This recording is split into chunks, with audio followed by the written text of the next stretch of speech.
सोलापूर शहरातील न्यू बुधवारपेठ परिसरातील विश्वरत्न डॉक्टर बाबासाहेब आंबेडकर उद्यानात विश्वरत्न डॉक्टर बाबासाहेब आंबेडकर यांच्या पूर्णाकृती पुतळ्याच्या शेजारी त्यागमूर्ती माता रमाई यांचा पूर्णाकृती पुतळा उभारण्याबाबत राष्ट्रवादी काँग्रेस पार्टीचे प्रदेश उपाध्यक्ष आनंद चंदनशिवे यांच्या प्रस्तावानुसार सोलापूर महानगरपालिकेमध्ये एकमताने ठराव मंजूर करण्यात आला। त्यानुसार त्यागमूर्ती माता रमाई यांचा पुतळा तयार करण्याची वर्क ऑर्डर पुणे येथील मूर्तिकार सुभाष आल्हाट यांना देण्यात आली। त्यानुसार त्यांनी त्यागमूर्ती माता रमाई यांच्या पुतळ्याचे क्ले मॉडेल तयार केले होते। सदरच्या मॉडेलची पाहणी करण्यासाठी सोलापुरातील आंबेडकर चळवळीतील ज्येष्ठ अभ्यासक दत्ता गायकवाड यांनी पाहणी केली। यापूर्वी त्यांनी सदरच्या पुतळ्यामधील त्रुटी व उणीवा मूर्तिकार सुभाष आल्हाट यांना लेखी स्वरूपात दिल्या होत्या। त्यानुसार त्यांनी त्यागमूर्ती माता रमाई यांच्या पुतळ्यातील त्रुटी सुचवलेल्या दुरुस्त्या करून क्ले मॉडेल तयार केले। या प्रसंगी मूर्तिकार सुभाष आल्हाट, त्यांचे सहकारी यांचा ज्येष्ठ अभ्यासक दत्ता गायकवाड यांच्या हस्ते शाल आणि निळी टोपी, पुष्पगुच्छ व चैतन्याचे प्रणेते डॉक्टर बाबासाहेब आंबेडकर हा ग्रंथ देऊन सत्कार करण्यात आला। या प्रसंगी आनंद चंदनशिवे, कमलाकर बनसोडे, सुधीर चंदनशिवे, चंद्रकांत सोनवणे, अक्षय मस्के, भीमा मस्के आदी उपस्थित होते। आणि मागच्या वेळी आम्ही रमाईचा पुतळा पाहिला होता। त्यावेळी रमाईची चेहऱ्याची ठेवट, त्यांचा साडीचा पदर, त्यांच्या बांगड्या, त्यांच्या कपाळावरचा कुंकू, या बऱ्याचशा गोष्टी मला खटकल्या होत्या। त्याप्रमाणे झालं नव्हतं, पण आज हा पुतळा पाहण्याचा आनंद वाटला। चेहरा अतिशय काटेकोरपणे त्यांनी केलेला आहे। हातातल्या बांगड्या दाखवलेल्या आहेत, पायाची चप्पल दाखवलेली आहे, केसाचे वळण दाखवलेले आहे आणि त्यांचं रमाईच्या पुतळ्याकडे पाहिल्यानंतर आनंद वाटतो की असा पुतळा पहिल्यांदाच सोलापुरामध्ये बसतो आहे।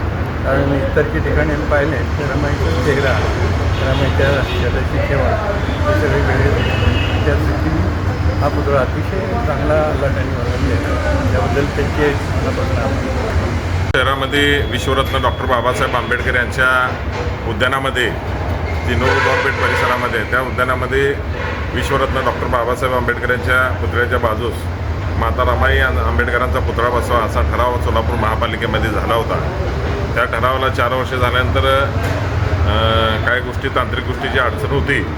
त्या अडचण या राज्याचे उपमुख्यमंत्री माननीय अजितदादा पवारसाहेब आणि राज्याचे क्रीडा मंत्री रत्नाबा भरणे यांच्या माध्यमातून व्यवस्थित सगळ्या गोष्टी मंजुरी मिळाल्यानंतर आज जे पुणे येथील वाघोली आल्हा स्टुडिओ या ठिकाणी आंबेडकर चळवळीतील गाड्या अभ्यासक श्री दत्ता गायकवाड साहेब, त्याचबरोबर सुधीर चंदनशिवे, कमलाकर बनसोडे सर आणि चंद्रकांत चाचा सोनवणे यांच्या प्रमुख उपस्थितीमध्ये आज जे सोलापूर महानगरपालिकेने ज्या आल्हा स्टुडिओ यांना जे महानगरपालिकेच्या वतीनं ही पुतळा बनवण्यासाठी जे वर्क ऑर्डर दिलेले आहे, त्या वर्क ऑर्डरप्रमाणे ही पुतळा या ठिकाणी आम्ही यापूर्वीही आलो होतो। त्यापूर्वी काही पुतळ्यामध्ये त्रुटी होत्या, ते त्रुटी दूर केल्यानंतर आज पुतळा पुन्हा एकदा त्याचं क्ले मॉडेल या ठिकाणी तयार करण्यात आलेलं आहे। त्या क्ले मॉडेलवरून या ठिकाणी बघता माता रमाई यांचा पुतळा अतिशय आनंद वाटेल मनाला, अशा पद्धतीचा पुतळा या ठिकाणी बनवलेला आहे। त्यानंतरनं आता आम्ही जे सुभाष आल्हाटे यांच्याबरोबर चर्चा केल्यानंतर ह्याच्यावरून ते ब्रांचा पुतळा 15 दिवसामध्ये सोलापूर महानगरपालिकेला तयार करून देणार अशा पद्धतीचे या ठिकाणी आता चर्चा करत असताना या ठिकाणी सांगितलेलं आहे। तर मी आल्हा स्टुडिओमधील सर्व कारागीर आणि आल्हाट यांचं मी मनापासून या ठिकाणी आभार मानतो। त्याचबरोबर आपल्या माध्यमातून जे आंबेडकर चळवळीतील गाड्या अभ्यासक आहेत, श्री दत्ताजी गायकवाड असतील, हे सुधीरभाऊ चंदनशिवे असतील, या आणि आपल्यामध्ये आपल्याला मध्ये नाहीत असे किरू जाधव, हे सुद्धा त्यावेळेला हे पुतळा बघण्यासाठी आले होते।